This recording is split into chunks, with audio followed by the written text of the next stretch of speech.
ओम शांति। बाप दादा बोले, मीठे बच्चे, मनुष्य मत पर तो तुम आधा कल्प चलते हो। अब मेरी श्रीमत पर चल, पावन बनो तो पावन दुनिया के मालिक बन जाएंगे। प्रश्न: बेहद का बाप बच्चों को कौन सी आशीर्वाद देते हैं और वह आशीर्वाद किन्हों को प्राप्त होती है?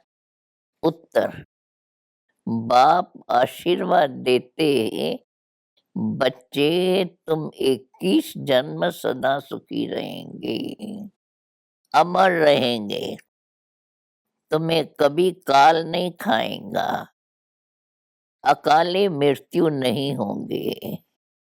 कामधेनु माता तुम्हारी सब मनोकामनाएं पूर्ण कर देंगी, परंतु तुम्हें इस विकार को छोड़ना पड़ेगा। यह आशीर्वाद उन्हें प्राप्त होती है जो श्रीमत पर इस अंतिम जन्म में पवित्र बनते और बनाते हैं। बाबा कहते, बच्चे दुनिया बदल रही है, इसलिए पावन जरूर बनना है। अब गीत है, ओम नमो शिवाय। ओम शांति। भगवान के बच्चों ने गीत सुना। अब भगवान के बच्चे तो सभी है, जो भी मनुष्य मात्र है, सब भगवान को बाबा कहते हैं। वह सर्व का एक ही बाप है। लौकिक बाप को सर्व का बाप नहीं कहेंगे। बेहद का बाप सर्व का ही बाप है, सर्व का सद्गति दाता है और कोई की महिमा हो नहीं सकती। सभी उस निराकार बाप को ही याद करते हैं। तुम्हारी आत्मा भी निराकार है, तो बाप भी निराकार है। उनकी ही तुमने महिमा सुनी है। परम पिता परमात्मा शिव बाबा, आप ऊंचे ते ऊंचे हो, सर्व के सद्गति दाता हो, सबकी सरगति करते हो, तो वह स्वर्ग के मालिक देवी देवता बन जाते हैं। मनुष्य मनुष्य की सद्गति कर नहीं सकते। मनुष्य की कोई महिमा है नहीं। अभी तुम बच्चों को बेहद के बाप द्वारा बेहद वर्षा मिला है। आधा कल्प तुम प्रलब्ध भोगते हो, उसको राम राज कहा जाता है। फिर द्वापर से रावण राज शुरू होता है। 5 विकारों रूपी भूत प्रवेश होता है। जैसे वह भूत अशुद्ध आत्मा जिसमें प्रवेश करते हैं, तो वह बेताला बन जाता है। आधा कल्प इस भूत ने तुमको बहुत दुखी किया है। अब इन पर जीत प्राप्त कर पवित्र बनो, तो पवित्र दुनिया के मालिक बन जाएंगे। बाप ही सबसे प्रतिज्ञा कराते हैं। बाप कहते हैं, तुम पावन बनने की राखी बांधो, तो 21 जन्म स्वर्ग पवित्र दुनिया के तुम मालिक बन जाएंगे। मैं आया हूँ पतितों को पावन बनाने। भारत पावन था जब देवी देवताओं का राज्य था। नामी सुखधाम है, अभी है दुखधाम। एक तो काम कटारी चलाते हैं, दूसरा लड़ते झगड़ते रहते हैं। देखो कितना दुख है।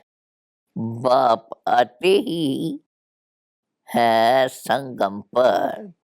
यह है कल्याणकारी संगम युग।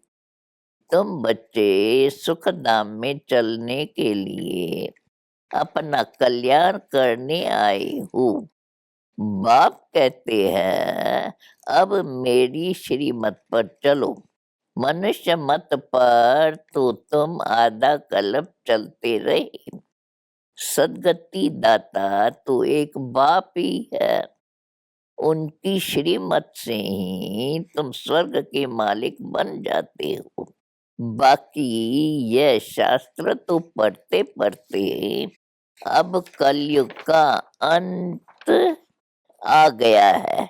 अपने को ईश्वर कहलाकर अपने ही बैठ पूजा कराते हैं। शास्त्रों में प्रहलाद की बात दिखाई है। दिखाते हैं कि थंबे से नरसिंह भगवान निकला। उसने आकर हिरण्यकश्यप मारा। अब थंबे से तो कोई निकलता नहीं। बाकी सभी का विनाश तो होना ही है। बाप कहते हैं इन साधु संत महात्मा अजामिल जैसे पापात्माओं का भी उद्धार मैं ही आकर करता हूँ। बाप आकर ज्ञान अमृत का कलश माताओं पर रखते हैं। माता गुरु बिगर किसकी सदगति हो नहीं सकती। जगदम्बा है कामधेनु, सबकी मनोकामना पूर्ण करने वाली। उनके ही तुम बच्चियां हो। अब बाप कहते हैं कोई भी मनुष्य मात्र की बात नहीं सुनो। पतितों को पावन बनाने वाला एक बाप ही है। तो जरूर कोई पतित बनाने वाले भी होंगे। रावण राज्य में सभी पतित है। अभी वह पतित पावन बाप आया है स्वर्ग का वर्षा देने के लिए। कहते हैं 21 जन्म तुम सदा सुखी रहेंगे। आशीर्वाद देते हैं ना। लौकिक माता पिता भी आशीर्वाद देते हैं। वो है अल्पकाल सुख के लिए। ये है बेहद का माता पिता। कहते हैं बच्चे तुम सदैव अमर रहो। वहां तुमको काल नहीं खाएगा। अकाली मृत्यु नहीं होगा। सदा सुखी रहेंगे। कामधेनु माता तुम्हारी सर्व मनोकामनाएं पूर्ण करती है। सिर्फ विख को छोड़ना होगा, क्योंकि अपवित्र तो वहां चल नहीं सकेंगे। बाप कहते हैं मैं तुमको वापस ले चलने आया हूँ। सिर्फ पावन बनो।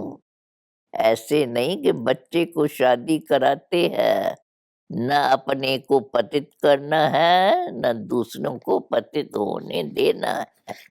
इस मृत्यु लोक में अंतिम जन्म पवित्र जरूर बनना है।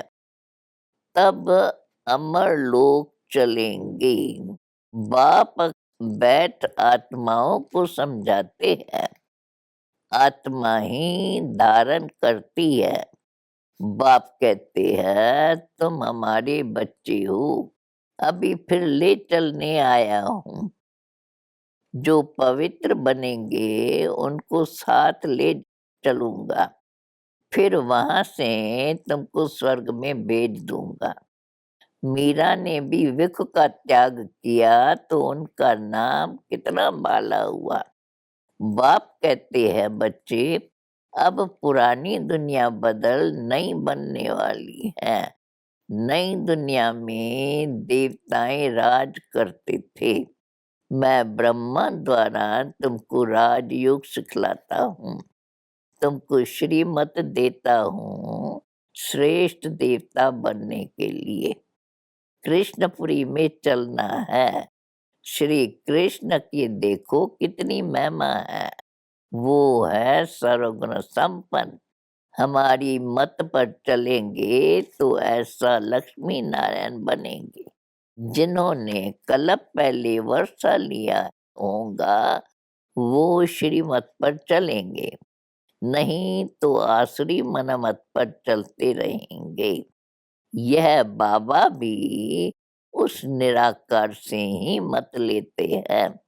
शिव बाबा ब्रह्मा के तन में प्रवेश कर तुमको मत देते हैं। कहते हैं तुम सब सजनिया अथवा भक्तिया हो। एक है साजन अथवा भगवान। मनुष्य को कभी भी भगवान नहीं कह सकते। ये उल्टी मत तुमको मिली हुई है, इसलिए तुम्हारी ऐसी दुर्गति हुई है। मैं ही एक पार करने वाला हूँ। यह गुरु लोग मेरे धाम को ही नहीं जानते, मेरे पास ले कैसे आएंगे। मनुष्य तो जहाँ भी जाएंगे तो माथा टेकेंगे, इसलिए मैं स्वयं ही लेने को आया हूँ। फिर तुमको स्वर्ग धाम में भेज दूंगा। वो है विष्णुपुरी। सूर्यवंशी त्रेता को कहा जाता है रामराज। उसके बाद शुरू होता है रावण राज। द्वापर में भारत शिवालय से वैशाल्य बन जाता है। यही भारत संपूर्ण निर्विकारी था, यही भारत पूर्ण विकारी बन गया है। अब बच्चे राजयोग सीख सारे विश्व पर जीत प्राप्त कर लेते हो। दो बंदरों की कहानी है। वह आपस में लड़ते हैं। विश्व रूपी माखन तुमको मिलता है। तुम केवल शिव बाबा और स्वर्ग को ही याद करते हो। घर गृहस्थ में रहते हुए पवित्र बनो, पवित्र दुनिया के मालिक बन जाएंगे। पवित्रता पर ही अत्याचार होते हैं। कलप पहले भी हुए थे, अभी भी होंगे जरूर, क्योंकि तुम अब विख नहीं देते हो। गाया भी हुआ है, अमृत छोड़ विख काय को खाए। अमृत पीते पीते तुम मनुष्य से देवता बन जाते हो। जो पक्के ब्राह्मण होंगे वह तो कहेंगे चाहे कुछ भी हो, परंतु हम विख नहीं देंगे। कितना सहन भी करते हैं, तब तो ऊंच पद पाते हैं। शिव बाबा को याद करते करते प्राण भी छोड़ देते हैं। शिव बाबा का फरमान है तो सबको है, इसलिए कहते हैं मुझे याद करो तो मेरे पास परम धाम में आ जाएंगे। शिव बाबा ऐसा मुख द्वारा तुम आत्माओं से बात करते हैं। यह भी मनुष्य है। मनुष्य कभी भी मनुष्य को पावन नहीं बना सकते। बाप को बुलाते हैं कि पतितों को आकर पावन बनाओ, तो मुझे जरूर पतित दुनिया में ही आना पड़े, क्योंकि यहाँ कोई पावन तो है नहीं। अब बाप कहते हैं मैं तुमको इस श्री कृष्ण जैसा पावन स्वर्ग का मालिक बनाता हूँ। अगर कोई कहता है कि मैं बंधन में हूँ तो बाबा क्या करे। तुमको तो ज्ञान मिलता है कि गृहस्थ व्यवहार में रहते श्रीमत पर चलो तो तुम श्रेष्ठ बनेंगे। तुम सब ईश्वरी परिवार के हो। शिव बाबा ब्रह्मा दादा, तुम ब्राह्मण ब्राह्मणिया पुत्रे और पुत्रियां, तुम सबको स्वर्ग का वर्षा बात्याई मिलती है। बाप देता है स्वर्ग का वर्षा, तो हम बाप के वारिस ठहरे तो जरूर हम स्वर्ग में होने चाहिए। हम फिर अभी नरक में क्यों? बाप समझाते हैं रावण राज्य के कारण तुम नरक में पड़े हो। अब मैं आया हूँ तुमको स्वर्ग में ले चलने के लिए। बाप है खेवैया, सबको उस पार ले जाते हैं। श्री कृष्ण कोई सबका बाप नहीं है। याद एक को ही करना है, अनेकों को याद करना अर्थात भक्ति मार्ग। एक बाप को याद करेंगे तो अंत मत्ते सुगति हो जाएंगी। एक बाप की ही श्रीमत गाई जाती है, गाई हुई है, नक अनेक गुरु गोसाइयों की। वह तो कह देते हैं भगवान नाम रूप से न्यारा है, परंतु नाम रूप से न्यारी वस्तु कोई होती नहीं। आकाश पोलार है, फिर भी नाम तो है ना। अभी यह भारत कितना कंगाल है, निवाला मारा हुआ है। बाप कहते हैं जब ऐसी हालत हो जाती है तो मैं आकर भारत को सोने की चिड़िया बनाता हूँ। बम्भोर को आग तो लगनी ही है। तुम बच्चे श्रीमत पर स्वर्ग की राजधानी स्थापन कर रहे हो। ये है ईश्वरी पढ़ाई, बाकी सब है आसुरी पढ़ाई। इस पढ़ाई से तुम स्वर्गवासी बनते हो, उस पढ़ाई से तुम नरकवासी बनते हो। अब दैवी झाड़ दिन प्रतिदिन बढ़ता जाएगा। माया के तूफान भी बहुत लगते हैं। तब बाप कहते हैं ये है दुख धाम। अब तुम मुझे याद करो, परम धाम को याद करो और सुख धाम को याद करो तो बेड़ा पार हो जाएगा। बाप आते हैं दुख धाम से शांति धाम ले जाने लिए, फिर सुख धाम में भेज देंगे। अब दुख धाम को भूलते जाओ, बाप और वर्षे को याद करो। अच्छा, मीठे मीठे सिकिलदे बच्चों प्रेत, मात पिता बाप दादा का याद प्यार और गुड मॉर्निंग। रूहानी बाप की रूहानी बच्चों को नमस्ते। ज्ञान और योग से अपने बंधनों को काटना है। इस दुख धाम को भूल शांति धाम और सुख धाम को याद करना है। दूसरी पॉइंट है, कुछ सहन भी करना पड़े, त्यागने पड़े, तो भी बाप ने जो पावन बनने का फरमान किया है उस पर चलना ही है, पतित कभी नहीं बनना। वरदान, ब्राह्मण सो फरिश्ता, सो जीवन मुक्त देवता। बनने वाले सर्व आकृष्ण मुक्त भव। संगम युग पर ब्राह्मण से फरिश्ता बनना है।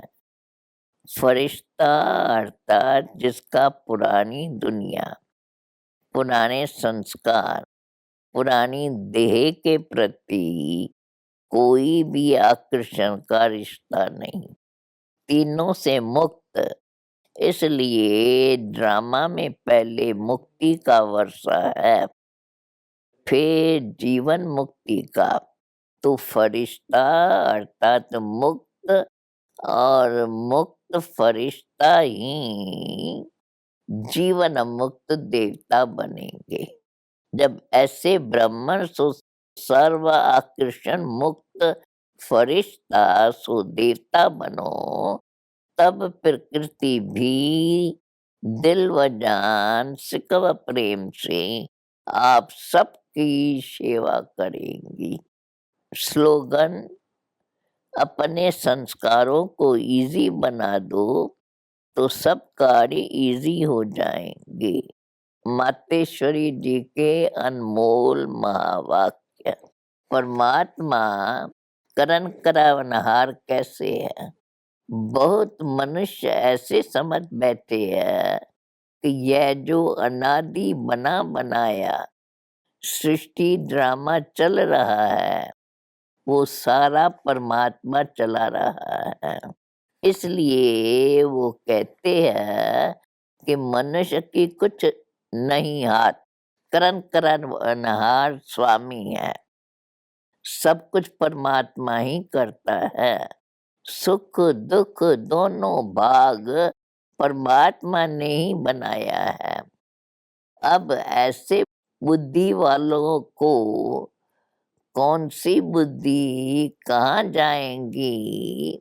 पहले पहले उनको यह समझाना ज़रूरी है कि ये अनादि बना बनाया सृष्टि का खेल वो परमात्मा जो अब बनाता है वही चलाता है।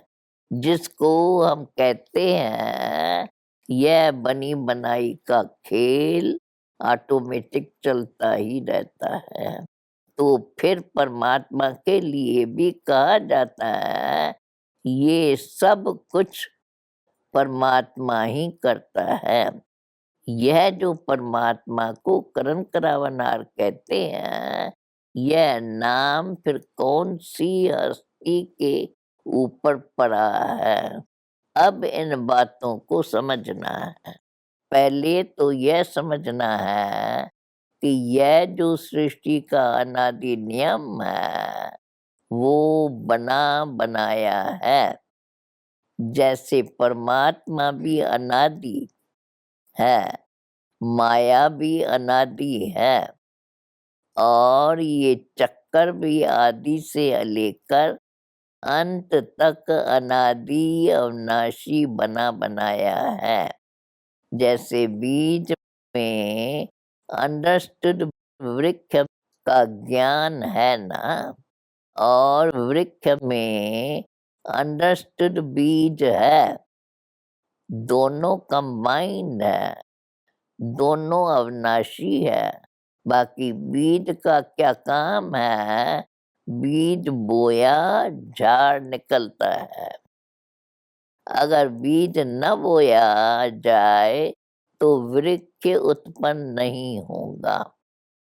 तो परमात्मा भी स्वयं इस सारी सृष्टि का बीज रूप है। परमात्मा का पार्ट है बीज बोना। परमात्मा ही कहता है मैं परमात्मा हूँ ही तब जब बीज बोता हूँ। अगर बीज नहीं बोया जाए तो वृक्ष कैसे निकलेगा?